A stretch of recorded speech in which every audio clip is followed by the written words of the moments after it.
Olá, amigos e amigas da internet, irmãos e irmãs de Deus Espírita, sejam muito bem-vindos para mais um vídeo do canal NEP Grupo Socorrista Emmanuel. Eu sou Marcos, voluntário do Grupo Socorrista Emmanuel, ligado à Aliança Espírita Evangélica. Esse é a parte 2 do nosso estudo da Revista Espírita de Allan Kardec. Nós estamos vendo aqui o número 1 da revista de janeiro de 1858. Iniciamos a primeira parte e hoje vamos dar continuidade à segunda parte, ainda nesse periódico de janeiro de 1858. Vamos ver aqui nesse estudo, nesse vídeo, manifestações físicas, os diabretes e evocações particulares. Mamãe, estou aqui. Então vamos iniciar aqui o estudo nesse vídeo sobre as manifestações físicas. Lemos o seguinte em Le Spiritualiste de la Nouvelle-Orléans, quer dizer, o Espiritualista de Nova Orleans, é um jornal escrito lá nos Estados Unidos, de fevereiro de 1857. Ultimamente perguntamos se todos os espíritos, indistintamente, fazem mover as mesas, produzem ruídos, etc.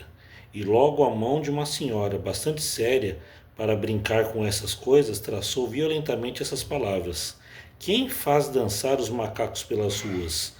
Serão os homens superiores?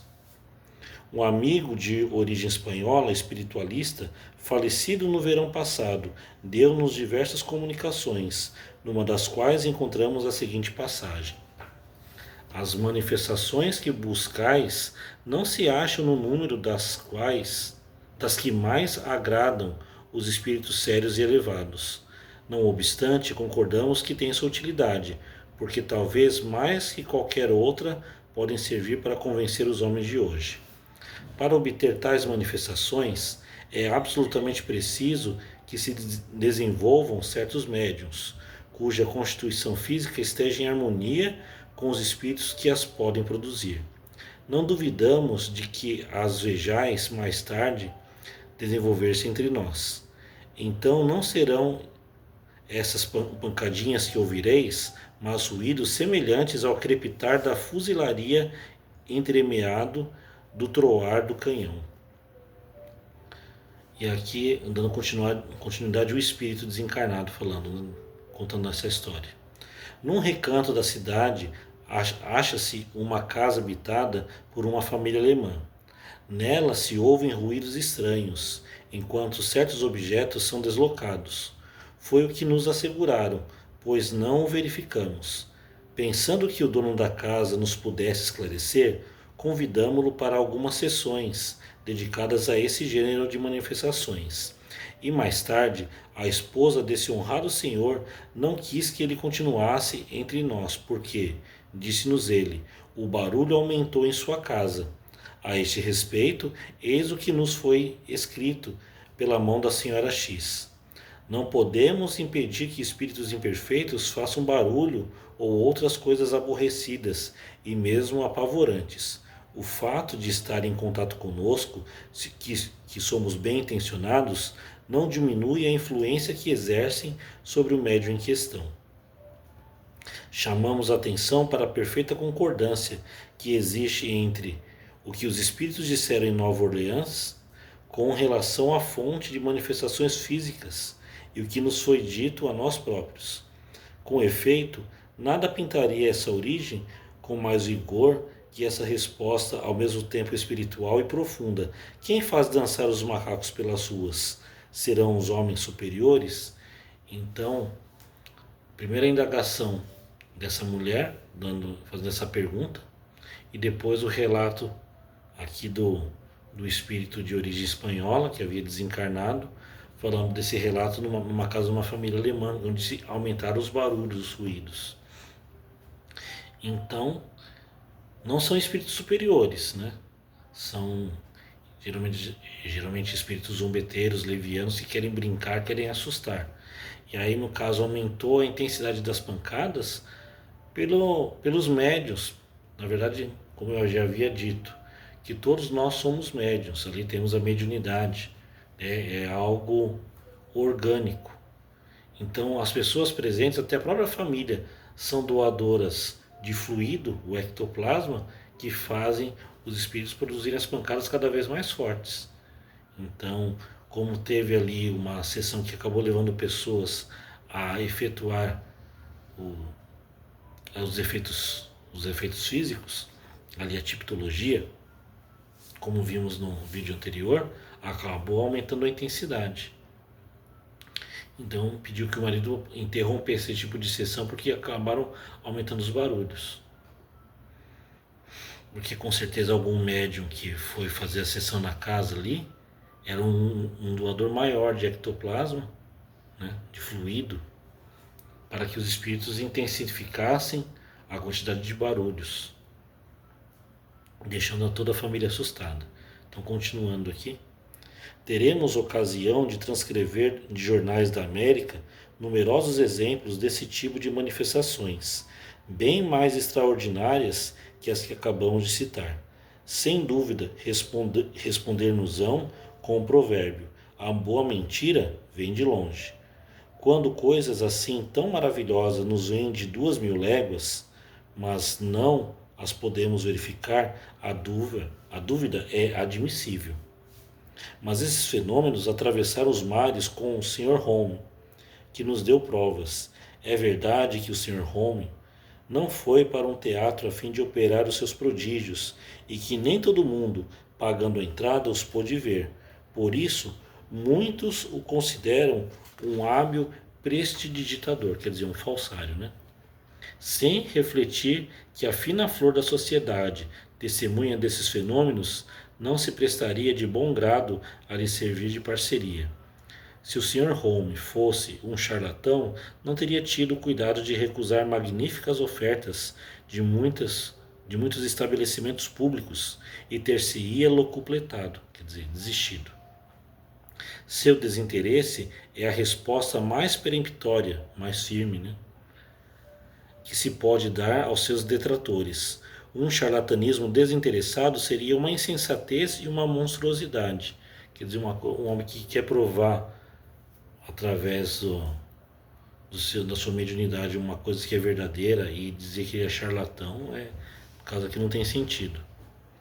Mais tarde falaremos pormenorizadamente do Sr. Home e da missão que o conduziu à França. Enquanto isto, eis um fato de manifestação espontânea que nos referiu distinto médico de toda confiança e que é tanto mais autêntico quanto passado com seu testemunho pessoal. Então, apenas aqui completando esse trecho, aqui está falando de Daniel Douglas Home, um grande médium que era inglês e depois ele foi ali para a França, né? Reconhecido como um grande médium de efeitos físicos, inclusive de levitação, levitar objetos e também ele se auto-levitar. Mas como está dizendo aqui na própria revista, mais para frente ele vai se aprofundar no Sr. Home. Então vamos aqui ao relato. Uma distinta família tinha como empregada uma moça órfã de 14 anos, cujo caráter, naturalmente bondoso e delicado, lhe havia granjeado a afeição dos patrões. No mesmo quarteirão morava uma família cuja senhora, não se sabe por quê, havia tomado birra à mocinha, a ponto de a tornar objeto de toda sorte de atrevimentos. Um dia, ao entrar ela, a vizinha apareceu furiosa, armada de uma vassoura, querendo bater-lhe. Apavorada, atira-se à porta tentando tocar a campainha. Infelizmente, o cordão estava partido e ela não o alcançava. As campainhas das casas ali do século XVIII e XIX eram uma corda que acionava o sino, puxava a cordinha e tocava um sino dentro da casa. Só que essa corda estava arrebentada. Eis, porém, que a campainha tocou por si mesma e vieram abrir. Na perturbação, ela não se deu conta do que se havia passado, mas depois a campainha continuou tocando de vez em quando, sem uma causa conhecida, tanto de dia como à noite. E quando iam atender a porta, não encontravam ninguém. É como, né, as crianças, né, antigamente apertavam a campainha da casa das pessoas e saíam correndo. Quando iam ver, né, as crianças já tinham saído do local. E estava acontecendo isso.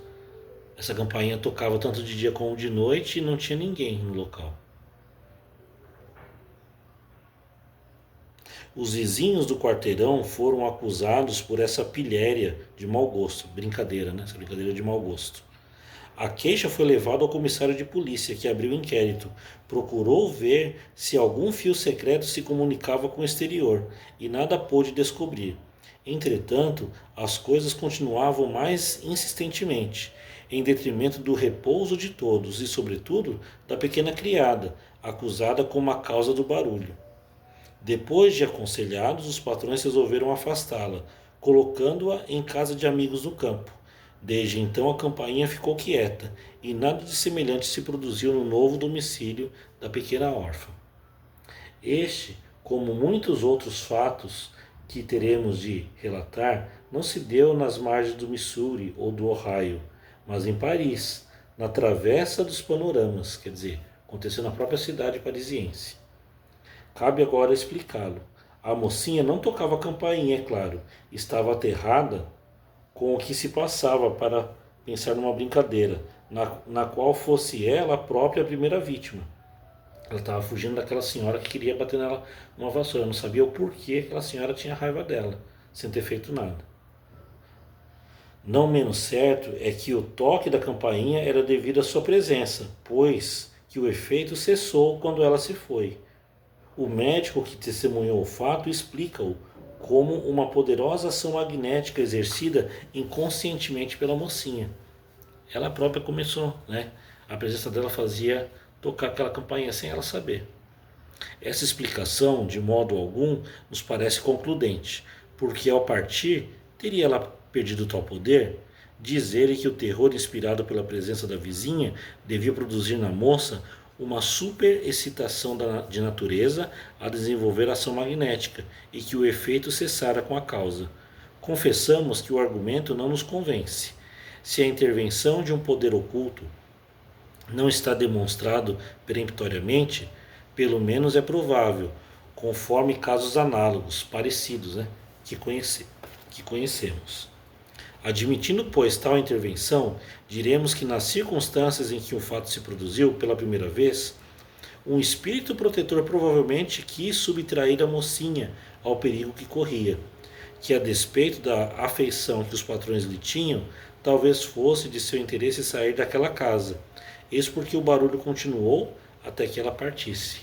Quer dizer, um espírito que se afetuou com ela, naquele momento de perigo, o espírito tocou essa campainha que estava com a corda arrebentada para o lado de fora.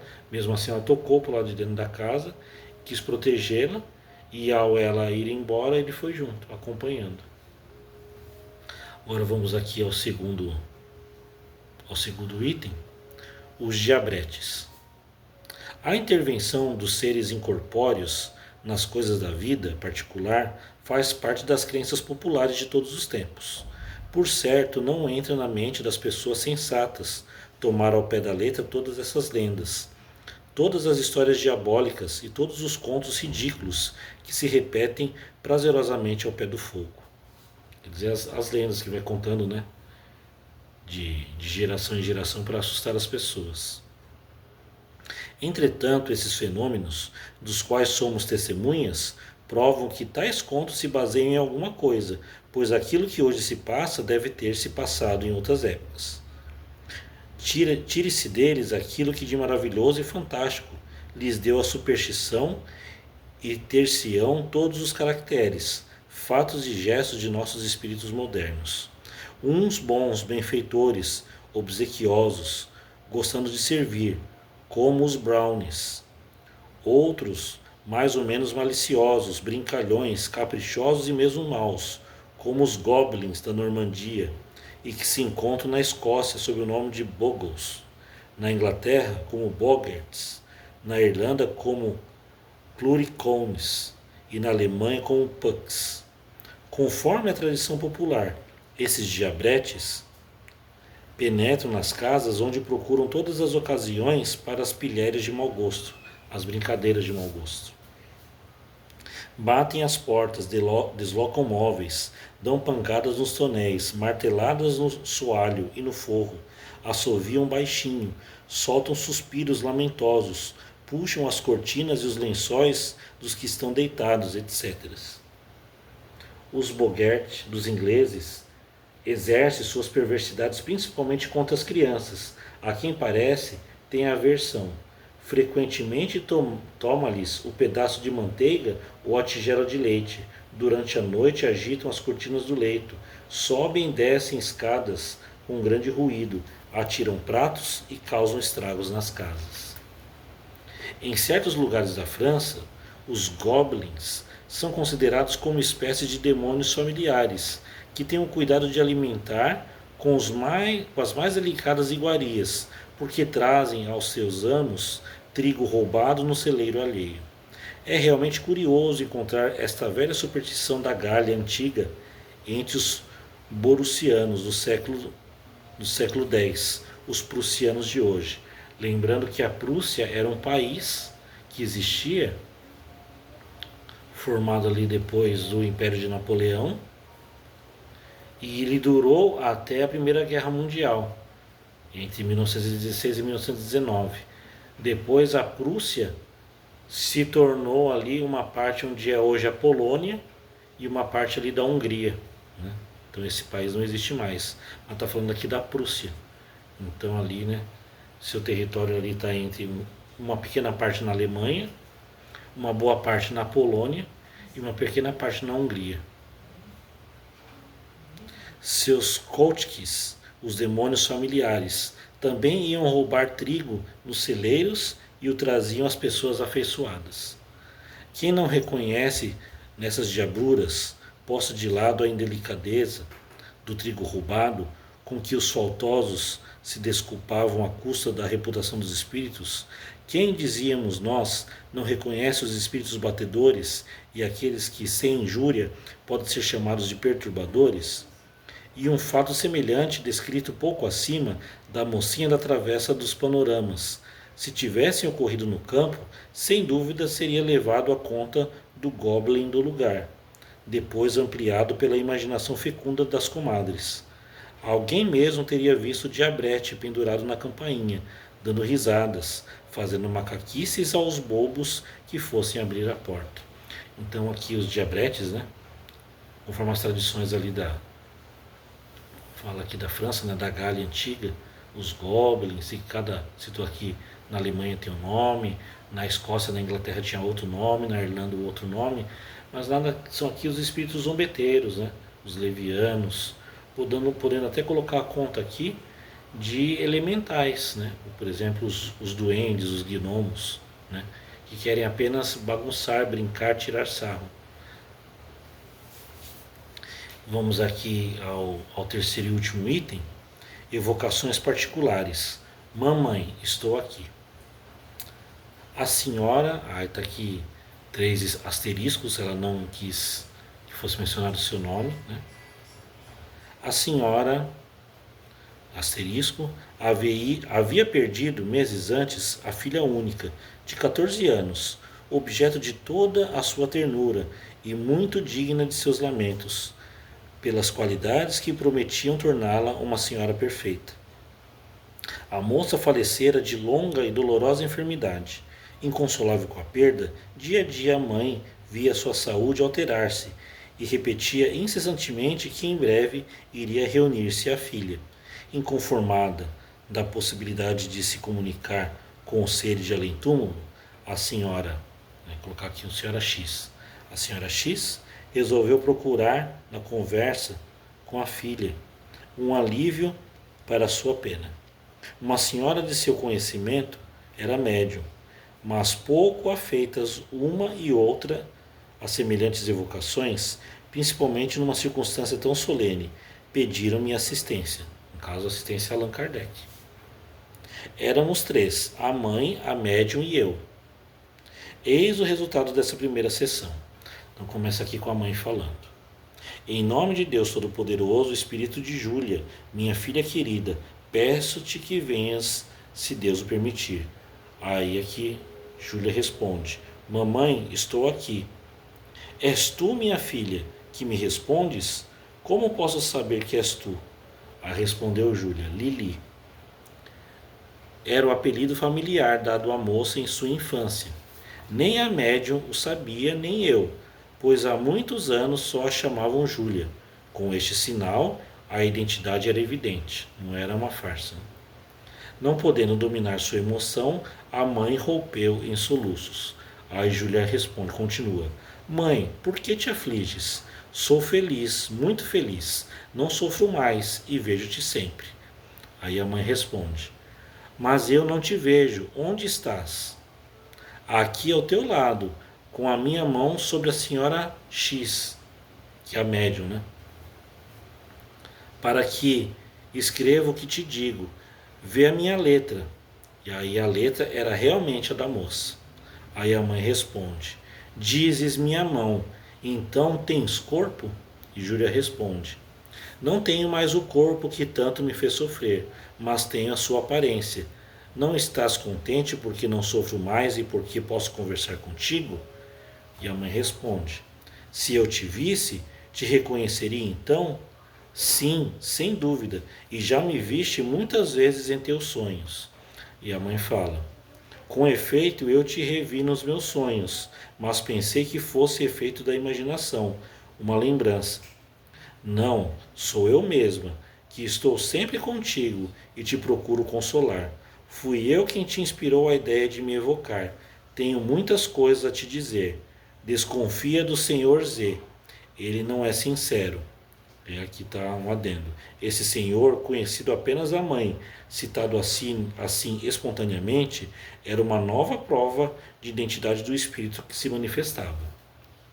E a mãe fala: Que pode fazer contra mim o senhor Z? Não te posso dizer, isto me é vedado. Posso apenas te advertir que desconfies dele. E a mãe pergunta: Estás entre os anjos? Oh, ainda não. Não sou bastante perfeita. E a mãe pergunta: Entretanto, não te conhecia nenhum defeito. Eras boa, meiga, amorosa e benevolente para com todos. Então isso não basta?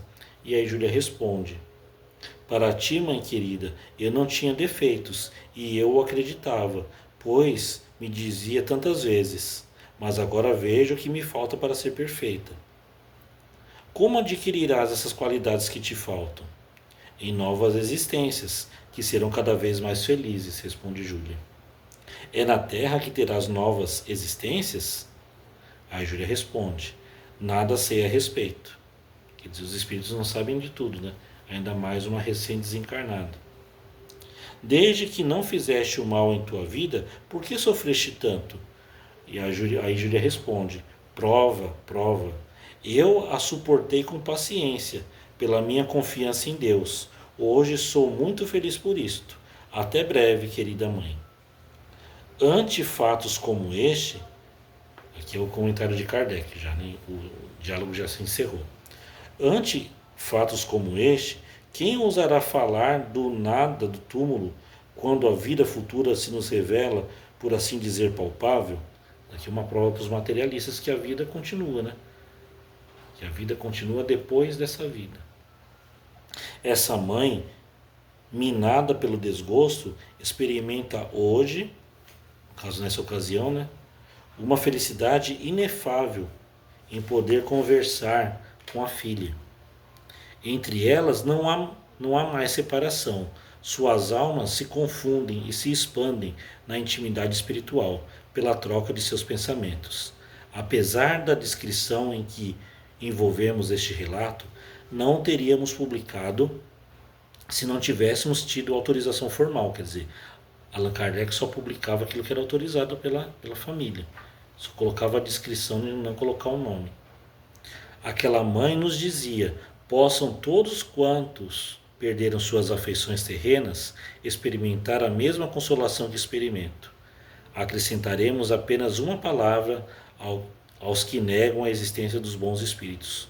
Perguntamos como poderiam provar que o espírito desta jovem fosse um demônio malfazejo. Ela só expressou todo o amor ali que tinha pela mãe, para que a mãe não continuasse sofrendo. Então esse é o maravilhoso da doutrina espírita, que traz o consolo, né? Que traz o acolhimento e a esperança de que não acaba aqui nessa vida. Aqui é apenas uma passagem, que a nossa verdadeira vida é do outro lado. Nós somos seres espirituais numa experiência aqui na matéria. Então esse foi o nosso estudo de hoje. No nosso próximo vídeo, que será a parte 3 aqui da revista de janeiro de 1858, vamos ver aqui os itens: uma conversão, os médiuns julgados e visões, mais 3 itens. Então vamos agradecendo aqui a Deus nosso Pai, a Jesus nosso Mestre, por mais esse estudo da revista Espírita, no caso aqui de janeiro de 1858, e que, se for da vontade do Pai, que possamos nos rever no nosso próximo vídeo, que será a parte 3 do estudo da Revista Espírita de Allan Kardec. Que assim seja, graças a Deus e graças a Jesus.